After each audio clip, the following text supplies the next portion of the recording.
This is a Hot Pie Original. Hey everyone, welcome back to the Inhumane podcast. We are here on episode 20 with Felicia Grantham. Now, let me tell you about Felicia. She works for the Tarrant County 5-Stone Taskforce. So they are here to fight human trafficking and help victims get the support and resources that they do. Now, this is out of Fort Worth, Texas, but you're not going to want to miss it. I say she, and she will tell you that they are definitely a huge team of like up to 70 people that run organizations in that area, anywhere from education to victim resources, as well as prosecution, right? And with law enforcement. And their group can help anybody form a task force in their area, part of the world. So you don't want to miss it. She has a wealth of knowledge. She's worked with at-risk populations for a really long time, from homeless to at-risk youth to infant mortality, all the way that's led her to human trafficking. And along the way, she actually was starting to see the connection of human trafficking within these populations. It's just human trafficking wasn't a word back then. So it's amazing to see the journey that she's been on. And again, this is an area I'm so excited about it, because I get asked all the time, like, how can I help stop human trafficking? Where's my role? What can I do? So on and so forth. And here we go. The Inhumane podcast is giving it to you on a silver platter. So let's listen into Felicia.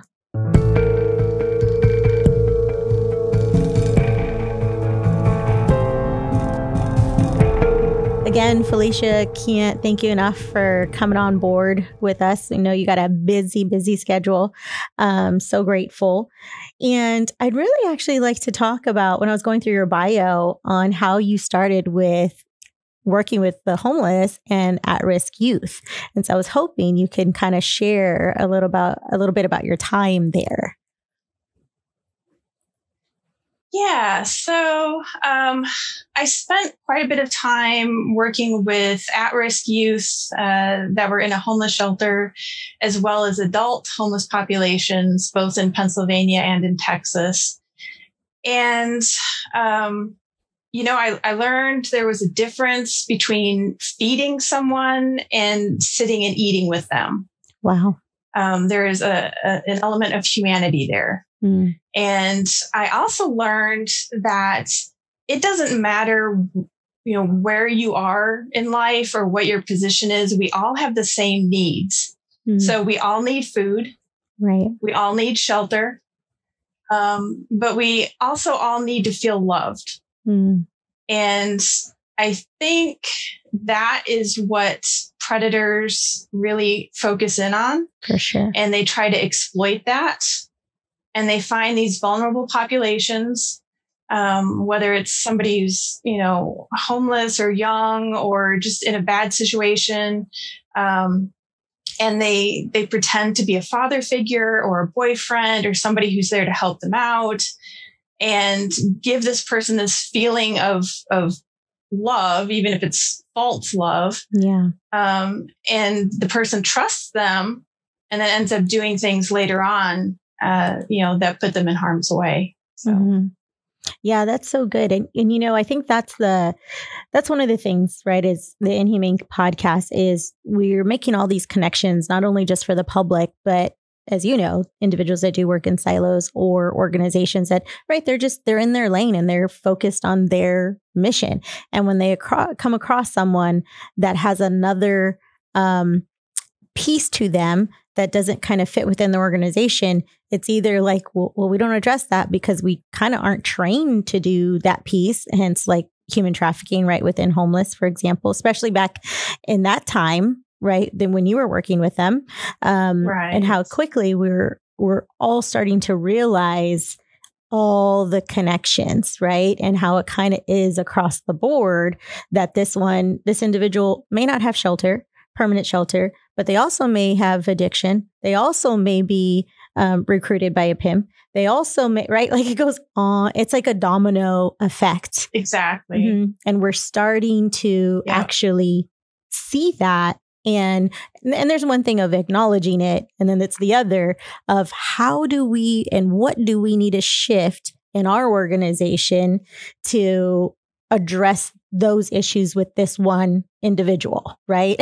Instead of ignoring that one part. Because it's that falling through the cracks to right. And there's more of it than we recognize. Absolutely. Absolutely. That's so good. Now, I love when you said that there is a difference between providing someone food opposed to sitting with them and eating with them, right? You see that so much. I mean, and I live in Austin, Texas, and we've had for the past couple of years, right? Our homeless population has increased dramatically, and people from other states sending their homeless population here in Austin. And you see that. And I think before with our homeless population, and I almost connect this with our human trafficking victims, it's I see them, but I don't see them. Right? I see them, but I don't see them. I'm just going to keep on walking. I'm going to keep on driving. I really wish they weren't here. Maybe it makes me uncomfortable. Maybe it makes the area that I go running, awful. And I don't want that. So, right. It's like, I see you, but I don't see you. And that's the same problem that we have with our human trafficking victims is we see them, but we don't see them. And we as a community and population have to start waking up to actually see them. And I love you kind of saying like, that's just humanity. No ifs, ands, or buts about it. Yeah. Thank you for sharing that because that's really, really good. And back then, like how many years ago was that you worked with homeless? I began working with the homeless in 2006 here in Texas, but previous to that, several years previous to that, I also worked with the homeless up in Pennsylvania. So right. Okay, gotcha. So in 2006, I'd be very surprised to hear that there was anyone giving human trafficking training for that specific population. Yeah, that was not the topic back then. Like you say, we were in silos and we didn't really see the crossover or really understand what human trafficking was at that time. Absolutely. 100%. It was still a new topic. Mm-hmm. Yeah. Actually, we've had a couple of people here on the show already that work with the homeless population and even others that we're connecting with still to this day. You can see the struggle that they have when it comes to training their people about human trafficking, working with that homeless population. And it's still just so new, right? And like, no, wait, there's no way that someone can go recruit, that population. 100%, they actually go and recruit that population, right? Many vulnerabilities, 100%. So many vulnerabilities. Well, and then I think in your bio, you wrote, you went over to infant mortality, right? So you just went from one to that, which I love because those are all such big, great areas that I think when someone's listening, like, oh my gosh, it just rips your heart out. Like, oh my gosh, how could she work with homeless and then at-risk youth and then infant death? Like what? Like that is just so much. So let our listeners learn a little bit more about you in that space, if you don't mind. Right. So when I worked for the community relations departments with the city, we had a program called the Women's Health Initiative. And what we did was we learned about different health impacts on women and tried to figure out how to best teach the community how to have healthy practices and to have healthier women. Because if we could make the women healthier, both during and before and after pregnancy, then we would have healthier babies. And so our infant mortality rate would go down. Yeah. And while I was working there, I did a study on adult prostitution. because I wanted to see what the health impact was of that particular lifestyle on the women. Wow. And what was interesting was, as I was studying this population, I kept hearing the same thing from people, that all of these adult women said they started prostituting when they were minors. And so that really opened my eyes to trafficking for the very first time, because I realized something was wrong. If our children are having to prostitute, there's something wrong with the system. Yeah, 100%. And over and over and over again, right, with the word prostitution, there is just the two main phrases, at least that I hear all the time, is, well, that's the oldest profession in the book.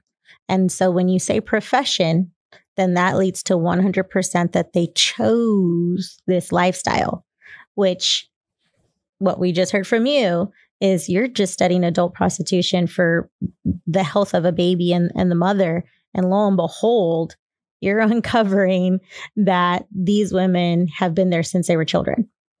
And that, to me, right, for most people, is like, hey, that's generational. And that should be a wake-up call that here she is, if she's 25 and she's prostituting, but she's telling you she's been doing this since she was 14, 13. How can you look at this person at all in the same lens that you did when you thought she was there by choice, right? That's what I'm waiting for, that mind shift of society and community to say, like a light bulb should go off with that, because clearly it did with you. Yeah, it was an eye-opening experience, because at that point in time, to think of juvenile prostituting was the farthest thing from my mind. So, hearing that all of these women started when they were juveniles, it was just, eye-opening. So when you were, when you were researching and kind of doing that study, anything else pop out to you in regards to a pattern of these women, right, of these adult prostitutes? So one, they're stating, hey, I've been doing this since I was a kid, right? And when I was a juvenile, so I've been doing it there. Was there something else that popped out that you could see was kind of similar amongst them all? Oh, yeah. A lot of the women had a history of domestic violence, whether, it was from growing up in a home that had domestic violence, or they themselves ended up in relationships with domestic violence. That was pretty common also. I think it's one more thing that puts them in a vulnerable category. And then people who are vulnerable end up, in making decisions that they feel like they're forced to make in order to survive. So they sort of get pulled into different aspects. And, it's a difficult topic. There's different viewpoints on prostitution. Many in law enforcement will say, well, there's, some, and not just in law enforcement, but there's people that will say that there are some women that choose to be prostitutes, that they want that lifestyle because it's lucrative at times. There is also the Swedish model that looks at prostitution, which basically takes the stance that no one would ever choose this unless things in life had not brought them to a place that sort of forced them into it. So there's several different viewpoints on it. But no matter how you look at it, I think pretty much everybody agrees a juvenile does not need to be prostituting. Yeah. At that point, that person is a victim. They're not even of the age of consent. So yeah, 100%. You're absolutely right. And I think that's if we can get and address these juveniles who are being forced into prostitution, because we know that's automatic human trafficking, and they're prosecuted, right? The predator is prosecuted, and this child is then getting the services and help that they need and the support, then we're hoping there will be less and less women and men that are actually adult prostitutes. Like if you break it up, right? If we break it up like that and say, okay, if right now the equation is right? Here's the adult prostitute. She's there by choice. But if we didn't have A, which is child, and you have to say child human trafficking, right? Child sex trafficking. If we didn't have A, but if we did, they're prosecuted and they get support, then they could hopefully live a healthy lifestyle and you wouldn't have adult prostitution. It wouldn't equal that, right? That's the goal, I think. Like you said, I think we can all agree that child sex trafficking, or it's so hard for me to say child prostitution, but I say that, right, for our listeners, because they hear that and they see it, but you and I know is like that there is no child prostitution. That's just straight child sex trafficking. Right. So if it were to happen and we were to do that as a community and look out for them, then I would believe we would have less adult prostitution. The end. Yes, I agree. I'm on the end. Yep. Right? Periods. End of sentence. So I wish life was that simple, right? I wish we could, and that was it. We could erase all the adult prostitution. That'd be great. Right. So you helped establish the Tarrant County Five Stones Task Force. And for our listeners that don't live in Texas, that is out of Fort Worth, Texas, which is Tarrant County area. And so tell us about this task force. As you know, Karen Wiseman has been on here before, and we've just had tons of questions of like, how does one start a task force? And here we have Felicia, who actually gets paid for the task force. So if you can tell us about it, our listeners are so eager to know more about it. Yeah, so the task force, it's really started as a community conversation. It was back in 2014, and it was just an effort to bring the police department and some community stakeholders together to talk about, how can we work together better? How can we streamline victim services and help at-risk kids and reduce human trafficking? Yeah. And it just started with a few people in a room, and then it started to grow because more and more people wanted to be part of that conversation, and they wanted to be part of that movement. And Tarrant County is just amazing with people wanting to collaborate. I mean, that is one of our strengths. And so, before you knew it, it had grown, and now we have between 50 and 70 people that come together each month.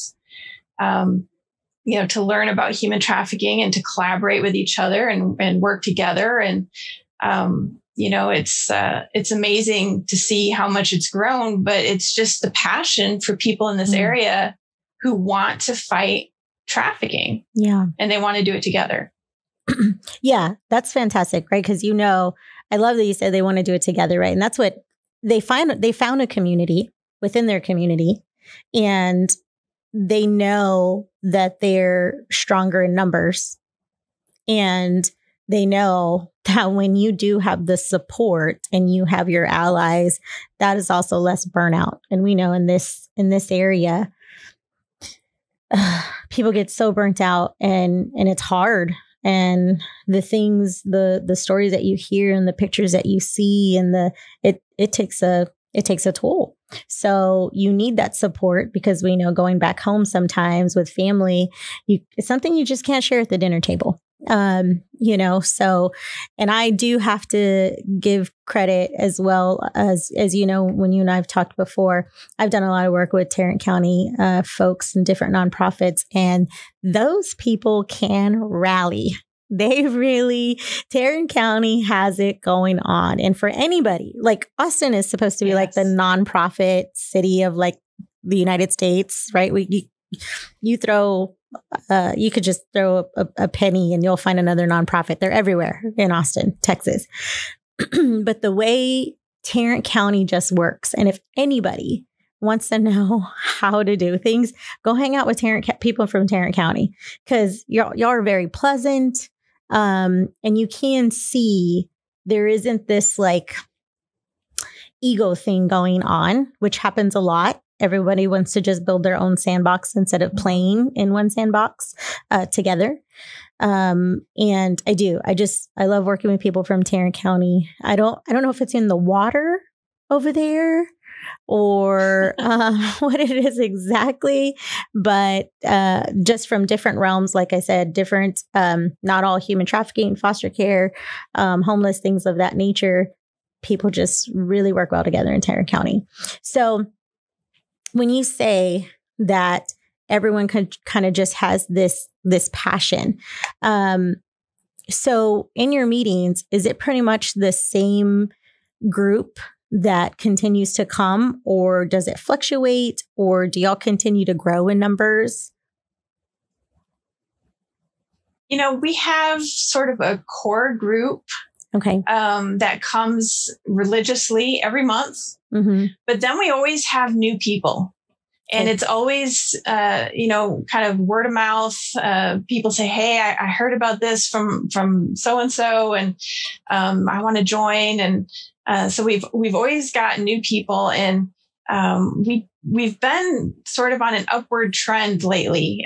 We used to have between 40 and 50 for a long time. And then COVID actually improved our numbers amazingly. But it allowed us to be on a virtual platform. Yeah. And I think it allowed more people to attend who may not have been able to be in person. Mm-hmm. And so, we've even got people from other countries now that attend some of our meetings. Yeah. I've noticed that actually. One good thing that happened during this horrible pandemic. Yeah. No, that's really exciting. I attend the Five Stone meetings when I definitely can and don't have a schedule conflict.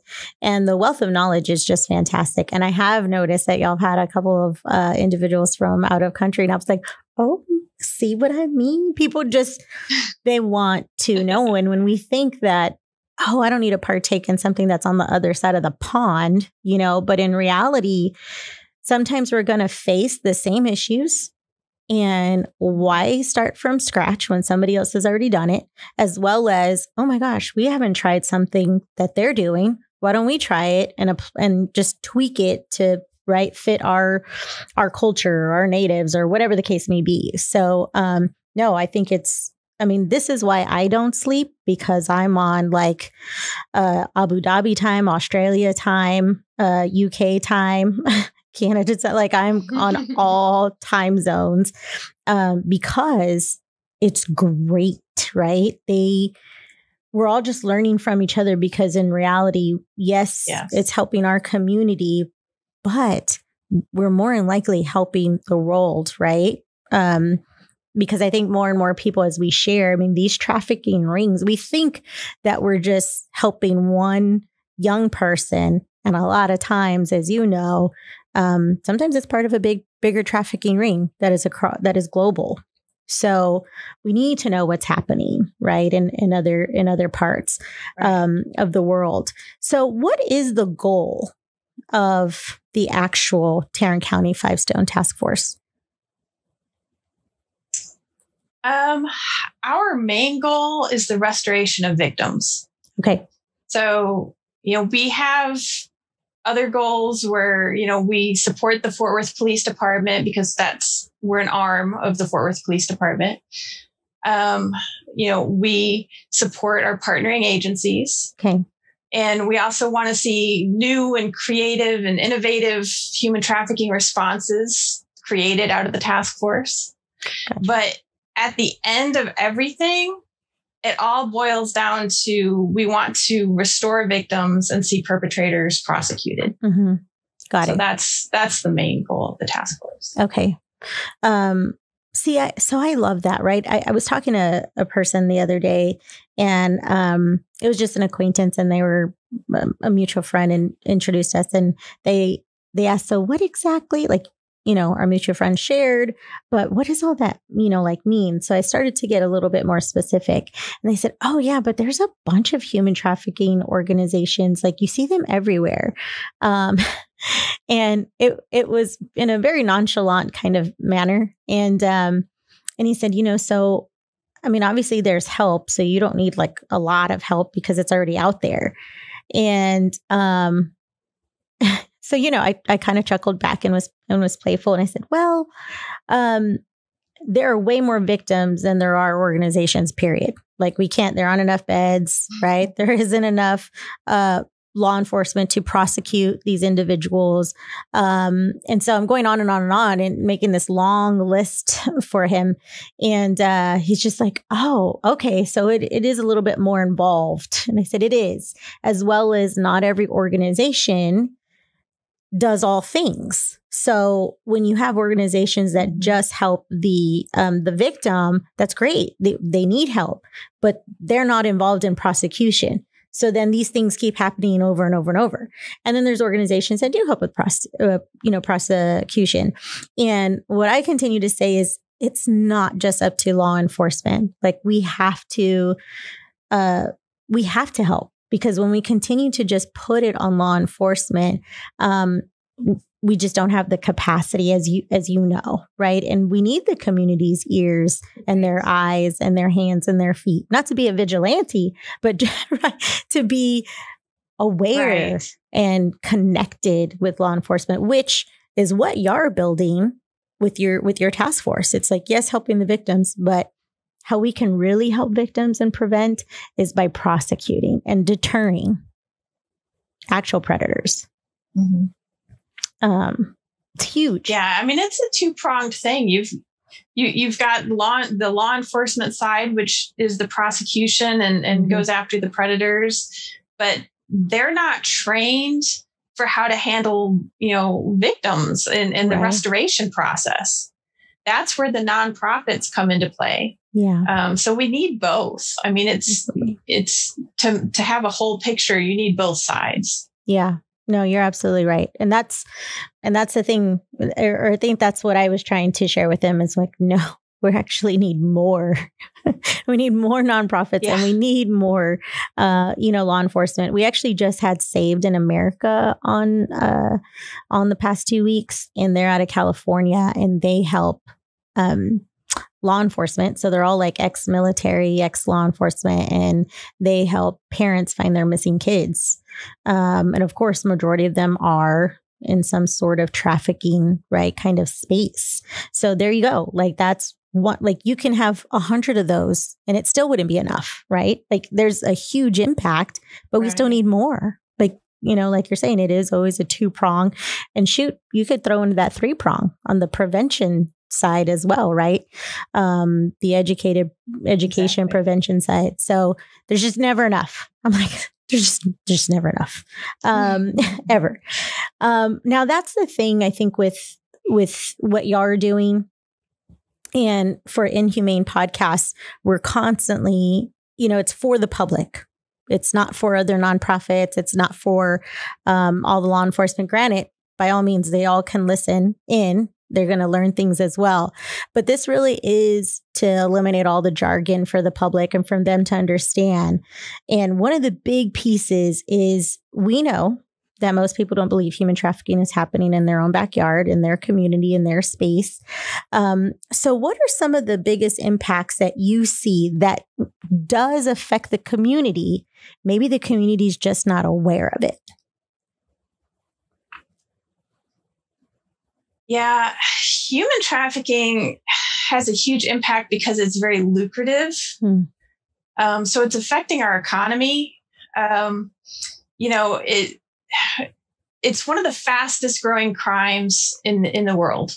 Right. And that's because you're using a reusable product. Mm-hmm. So if you sell a gun or you sell drugs and you want to make more profit, you have to go get another gun or you have to get more drugs. Right. But if you sell a person, you can sell them over and over and over and over again. Yeah. So it's very profitable. And if you look at the sex industry itself, it's extremely lucrative. Mm-hmm. And just pornography, you can see how much money is spent in this arena. And there's a link between pornography and human trafficking. Right. Because a lot of human trafficking victims are forced to create pornography. And sometimes pornography is used sort of as a stepping stone to get them into other things. Sometimes people will encourage somebody to do modeling, and then they'll encourage them to do nude modeling and then pornography. and then they get them to do commercial sexual activities. So it's, when somebody is viewing or paying for pornography, they are in a sense supporting human trafficking. That's right. It's a roll of the dice, right? And that's the thing is when we definitely have conversations with people about pornography, they're like, I've never seen anyone like that when I watch Pornhub. I said, okay. And I said, but you don't know. Just like I don't know. Yeah. We have evidence and tons of testimonies from actual victims that will tell you I was in this position and I was forced to do it and there was fraud and so on and so forth. And so there's that victim. The other one, maybe she chose to go that direction. You're absolutely right, but you're rolling the dice. You have no idea if that person was or wasn't. And to me, that's too close for comfort. For me, if there is something that's 50-50 for crimes against humanity, I'm out. There is no, I'm not going to be on the fence about it. Right. And so that's what I find so fascinating about people's mindset when they're very much, well, we just don't know. I'm like, well, if you saw someone being raped right there in the middle of the street, would you call 911 or would you participate or would you, well, that's too much. I'm like, well, to me, it's the same thing. I have to paint that picture for you, right? Because we know it's the same. Now, when you said the economy, can you be specific on some of the things? You have anything in mind? Because this is definitely, I want the public to understand on why they should participate in helping eradicate human trafficking, right? Because it affects them. They're just not aware in which ways. So do you have anything specific that you're thinking? Yeah, I don't have the specific stats with me, although there's lots of studies out there that can, tell people what the actual stats are. I know I saw something at one point which said that human trafficking was as profitable as Google and Nike and I think one other company combined. Right. So, I mean, it's massive when it comes to the amount of money that is happening within this criminal enterprise. Yeah. Yeah. I mean, right. When we just look at supply chain, because that's the thing, right? We focus so much on sex trafficking and not understanding that actually a lot of them are intertwined, the labor and sex trafficking, right, together. But even with just the labor trafficking, are you totally okay with buying something and knowing that it's literally slave labor, right? Inhumane conditions, they don't get paid or they get paid a penny a day. That's not even the average within their actual country. Are we, but that's that. And I'm going to go back to when you used to work with the homeless and you said, there's humanity when you actually sit and eat with these people. It's the same thing here is I see you, but I don't want to see you. I see, and I'm hearing that there's some trafficking going on and maybe some not good conditions, but I really rather have those shoes. You know what I mean? It's right. And that's the impact. And as a business owner too. Yeah. As a business owner also, I mean, there's a social responsibility to find out, where is your product coming from and who is involved in the creation of it? And, are people being forced for, like you said, pennies to be creating these things, and as a business, you can take a stand and say, I'm not going to stand for that. Yeah, absolutely. And see, we're having, it's blown up with influencers and it's blown up with being an affiliate marketer, right? So that means I can sell products on Amazon. They're not my products. I'm getting them from another place and just reselling them, but sometimes they never have to touch my house. I never have to touch them, right? They go. And we're picking them up in other countries that are known for all of this labor trafficking and human rights violations. And yet we're okay with it, right? We're okay with, as long as there's money in my bank account. But if I were to tell you about sex trafficking, you'd be all for it. but I'm still going to sell my product, right? Until I think they're really slapped in the face with it. Mm-hmm. And I say all this because this is almost like that small business owner. And to me, small business owners, we do things differently than corporate America, than the right. Corporate America has a label of being greedy. And so they don't value people as much as they do as their pocketbook is the notion out there. So as a small business owner, how am I not going to pay attention that I'm getting these products from forced labor, as well as there have been stories as well, of course, as these individuals are forced labor, but then they'll bring in some sex trafficking victims and kind of pacify them that way as well. And that's actually happening here in the United States. There have been cases like that as well. When immigrants come over, they're like, they don't pay them, but then some sex trafficking victims, they'll supply them that way. Same thing's happening in other countries as well. So I say all that because it impacts us more than we know. We're connected to it more than we want to admit. And that's just on the business side, right? We could go on and on where kids go to school with other kids who are being trafficked.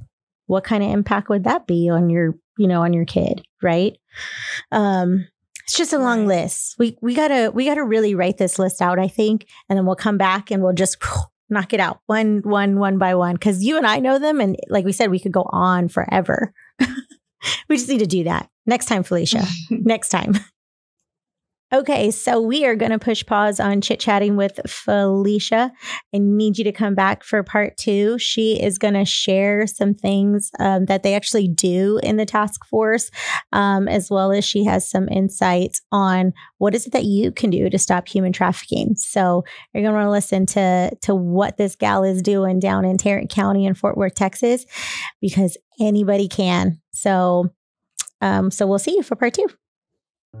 Thanks for listening. You can find more episodes and all other Hot Pie Media originals baked fresh daily at our home on the web at hotpiemedia.com, the Hot Pie Media YouTube channel, or wherever you listen to podcasts.